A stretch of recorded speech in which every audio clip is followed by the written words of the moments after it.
سلام ای خدایی که همیشه و در همه حال صدای منو میشنوی.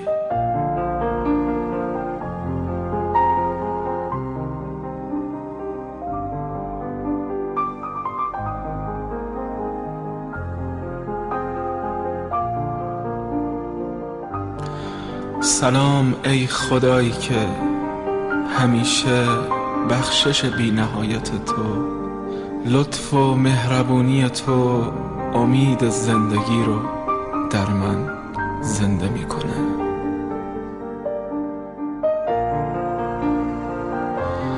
سلام خدایی که وقتی احساس میکنم دوستم نداری، زندگی برام مفهومی نداره.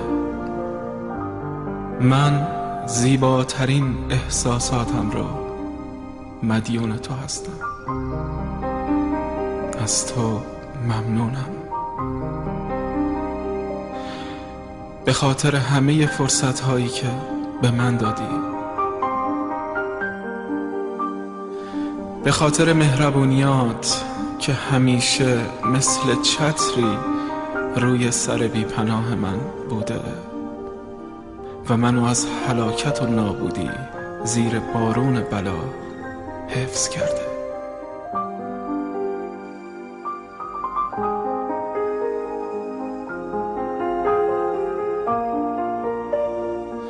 از تو ممنونم به خاطر اینکه صدای گریه های منو، صدای خستگی های منو، صدای بی‌پناهی منو شنیدی و کمکم کردی. بدیهامو دیدی و دم نزدی و هیچ وقت پنجره امیدت رو به رو نبستی. هی خدای مهربون، دوست دارم و دوست دارم دوستم داشته باشی. منو ببخش اگه گاهی وقتا تو رو نمیبینم و از تو دور میشم. منو ببخش اگه گاهی وقتا قدر نشناس و ناشکر میشم.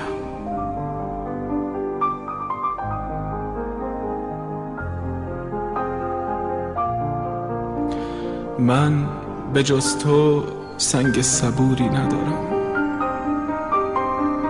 کیه که به جز تو بهترین ها رو برای من بخواد؟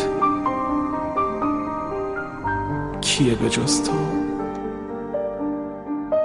کیه به جز تو که منو به خاطر خودم دوست داشته باشه؟ کیه به جز تو که عیبای منو بپوشونه و زیبایی های کوچیک منو بزرگ کنه؟ کیه به جز تو که شادیا و غمای منو درک کنه و با هم قبول کنه؟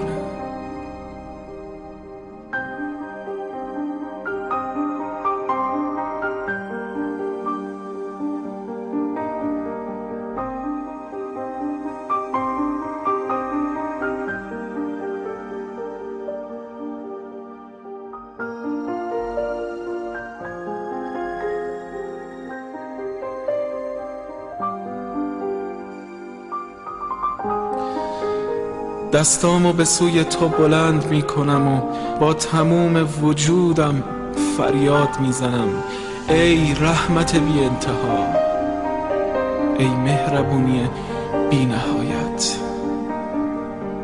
عاشقانه دوست دارم. دستامو رها نکن که من میترسم به دستایی جز دستای تو پناه ببرم. نگاه تو از من دریغ نکن که نگاه تو آینه تموم خوبی ها و زیبایی هاست. سرم رو به آسمون میگیرم و آغوشم رو به سوی تو باز میکنم.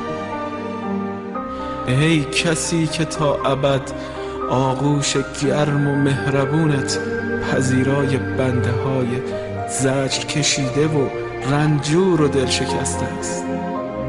احساسم رو، عشقم رو به تو هدیه میکنم که تو لایق ترینی، که تو لایق ترینی.